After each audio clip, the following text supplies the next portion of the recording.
Là aussi, Arafat a refusé ces propositions. Ça, ce sont les faits. Clinton lui a proposé non, c'est faux. Arrêtez, c'est faux. Je n'arrête pas, je continue. Parce que c'est la vérité. Cessez de mentir. Cessez de mentir, monsieur Abouaïch. Vous savez très bien que Arafat a refusé le plan Clinton. Cessez donc de mentir. C'est la vérité. Oui, vous mentez. Oui, vous mentez. Vous dites qu'Arafat a accepté la proposition, c'est un mensonge. Et entre-temps, il y a eu d'autres refus. Il y a eu le refus d'Abou Mazen en 2008, la proposition. Il n'y a pas eu un plan qui a été il y a eu la proposition de Clinton, la proposition de Clinton qui a dit à Arafat, c'est à prendre ou à laisser, avec une proposition très équilibrée sur les réfugiés. Arafat a et c'était le dernier jour de la et quand il a appelé Clinton je ne vous ai pas interrompu, je ne vous ai pas interrompu. Vous allez répondre. Mais vous dites que je mens. Oui, c'est pas ça. Parce que vous avez dit qu'Arafat a accepté la proposition de Clinton, c'est faux, c'est un mensonge. Tout simplement, c'est un mensonge. Non, j'ai pas dit ça. Bah si, vous avez dit c'est faux. Vous avez dit c'est faux. Mais si, vous avez dit c'est faux. Non, j'ai dit qu'on est arrivé à un accord. Arafat a refusé. Arafat a refusé la proposition de Clinton au mois de décembre 2000. Ça, c'est un fait. Et Clinton le dit lui-même. Ensuite, en 2008, il y a eu la proposition de Ehud Olmert à Abou Mazen. Là aussi, il n'a pas répondu en disant je vais vous répondre plus tard, qui allait encore plus loin que la proposition de Clinton. Et ensuite, en 2014, il y a eu la proposition de John Kerry. Et là aussi, Abou Mazen n'a pas répondu en parlant encore une fois du droit de retour des réfugiés, etc. Donc, nous dire d'un côté, nous voulons d'une solution. Écoutez, nous dire d'un côté, je ne vous ai pas interrompu. Je ne vous ai pas interrompu. Dites-moi. Alors attendez. Je ne vous ai pas interrompu. Je ne peux pas à la fois. Non, je sais que les faits vous dérangent. Je sais que la vérité vous dérange, mais je la dirai quand même. On ne peut pas à la fois dire nous voulons d'une solution, nous voulons de la paix, etc. Et à chaque fois qu'on arrive à une solution, vous dites non. Alors arrêtez de prendre les gens pour des imbéciles. Moi aussi je veux une solution, mais on ne peut pas à la fois parler, de dire on veut une solution, et depuis 20 ans qu'on propose des solutions qui sont allées très loin, celle de Clinton en 2000, celle d'Olmert en 2008 et celle de Kerry en 2014, vous dites non. Alors il faut cesser de prendre les gens pour des imbéciles. Alors répondez là-dessus à Noura Bouéché. Alors, moi, je suis d'abord chagriné qu'il me dit que je mens, et en tout cas, je demande à tous ceux qui sont intéressés de se référer aux documents et tout ce qui est écrit. J'aimerais bien un jour qu'il y ait un débat avec le document sous les yeux, et donc c'est pas bien de dire que je mens, mais vraiment tout est documenté. Heureusement, il y a les historiens aussi qui documentent, et chacun qui est intéressé pour avoir la vérité. Maintenant, ce discours qu'on entend depuis très longtemps, les Palestiniens qui ont refusé tous les plans de paix depuis le plan de partage en 1947, et que ils veulent pas la paix. Et on n'est pas un peuple quand même qui est maso, on est un peuple qui veut la paix. C'est Israël justement qui a toujours bafoué tous les accords qu'on a signés qu'elle a signés avec les Palestiniens. En commençant par 48, quand Israël a été admis aux Nations Unies, Israël s'était engagé à des solutions pour les réfugiés déjà à l'époque. Maintenant, il y a eu des guerres, il y a eu après un fait accompli qui existe, mais actuellement, est-ce que les Palestiniens doivent être laissés pour compte? Est-ce que les Palestiniens n'ont pas le droit à l'autodétermination? Est-ce que la Palestine n'a pas le droit d'être un pays comme les autres? Est-ce que l'occupation militaire ne doit pas cesser? Est-ce que nous ne devons pas vraiment, nous, Israéliens et Palestiniens, trouver une paix juste?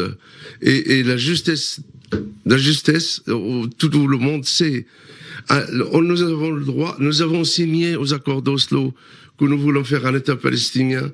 Et il y avait 4 sujets qui étaient encore enfin, on devait dialoguer, on devait négocier. Et ensuite, Israël a bafoué aussi ses accords de paix, ce qui est vraiment dommage. Notre problème, nous Palestiniens, et ça, on pourra le prouver, hein, Monsieur Navon, hein, je peux vous donner beaucoup de dates et de documents. Israël ne respecte pas ses engagements, que ce soit vers les Nations Unies, vers la communauté internationale, et encore beaucoup plus vers les Palestiniens. Alors, donnez-moi des exemples. Vous dites que vous allez me donner des exemples, allez-y, je vous écoute. Alors donnez-en un, parce qu'on n'aura pas le temps. Par exemple, aux accords d'Oslo, Israël s'est engagé. L'esprit des accords, c'était de geler la colonisation. Qu'est-ce que veut dire l'esprit? Les accords ne parlaient pas de gel. L'accord d'Oslo parle de repousser la question des implantations à la fin des négociations. Mais si. Mais l'esprit. L'esprit. Vous parlez de l'esprit. Au moment des accords d'Oslo. Moi, je vous parle du droit. Vous dites que vous pouvez pas dire qu'on viole un accord et me parler de l'esprit. Moi aussi, je suis juriste. On fait pas ici de la méditation. L'accord d'Oslo n'a pas exigé d'Israël de geler la construction. En revanche, les accords d'Oslo exigeaient de l'autorité palestinienne de corriger la charte de l'OLP, ce que l'OLP n'a jamais fait. Arafat a menti là-dessus. Il s'est engagé dans l'accord d'Oslo à abroger la charte de l'OLP. Arrêtez de dire mentir. Voilà. Maintenant, vous allez nous dire aussi que l'OLP a réformé la charte. C'est faux. Il n'a pas menti. Nous avons changé. Mais si, c'est un mensonge. La charte de l'OLP n'a jamais été abrogée. C'est un mensonge. Je ne savais pas que vous étiez si agressif. Monsieur, c'est un fait. La charte de l'OLP n'a jamais été abrogée par l'OLP. Alors qu'Arafat s'était engagé. Arafat s'était engagé à cesser d'utiliser la violence. Arafat s'était engagé à cesser d'utiliser la violence. Il y avait une réunion de Conseil national palestinien à Gaza. Vous savez très bien que c'est un mensonge, puisque d'après les statuts de l'OLP, il fallait que 2/3 des représentants de l'OLP soient présents. Ils n'étaient pas présents. Il n'y a pas eu de compte, le vote n'a pas été décompté.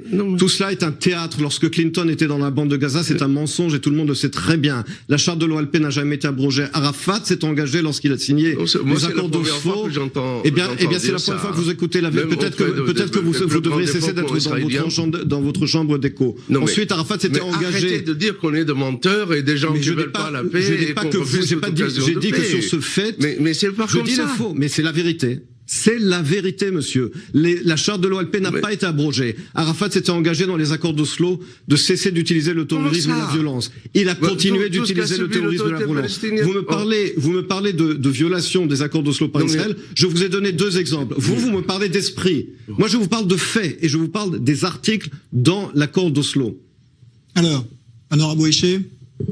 Est-ce que vous pouvez me dire combien de maisons de Palestiniens ont été détruites aujourd'hui? Vous pouvez me le dire, vous? Est-ce que vous pouvez me dire combien de Palestiniens ont été arrêtés cette nuit?